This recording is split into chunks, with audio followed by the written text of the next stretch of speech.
Wizara yetu tumejipanga na hatutawaangusha waheshimiwa wabunge, na tukimaanisha kwamba hatuwaangushe waheshimiwa wabunge maana yake hatutawaangusha wananchi, lakini sambamba na hilo hatutamwangusha Daktari Samia Suluhu Hassan, Rais wa Jamhuri ya Muungano, ambaye kwa kweli amewekeza fedha nyingi sana haijapata kutokea.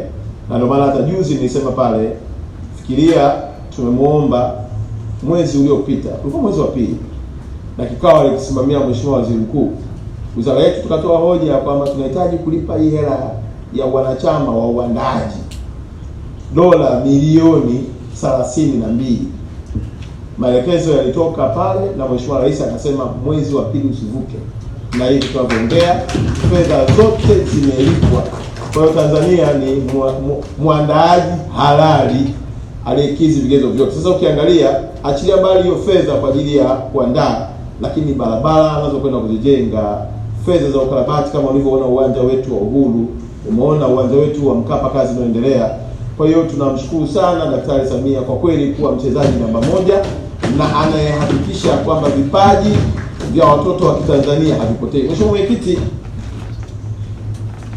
kafu walipokuja kufanya mkutano wao hapa Tanzania, tulipata nafasi pia ya kuongea na rais wa kafu, na nilimwomba mahususi ofisi zao ziwe hapa Tanzania, na sisi tukapewa jukumu la kutafuta eneo na flat nao tayari. Mheshimiwa Rais tena Daktari Samia amelizia lile jengo la Nyerere Convention, ndio zitakuwa ofisi za kafu kwa shughuli zote za mashindano yatakayofanyika hapa nchini Tanzania. Kwa hiyo unaweza kuona hakuna tunachomwomba Daktari Samia Suluhu Hassan, Rais wa Jamhuri ya Muungano wa Tanzania, kusapoti michezo ya nchi hii akasita. Uwepo wake, utayari wake na nguvu kubwa aliyowekeza ni kuhakikisha kwamba vijana wanapata fursa ya kuonyesha vipaji.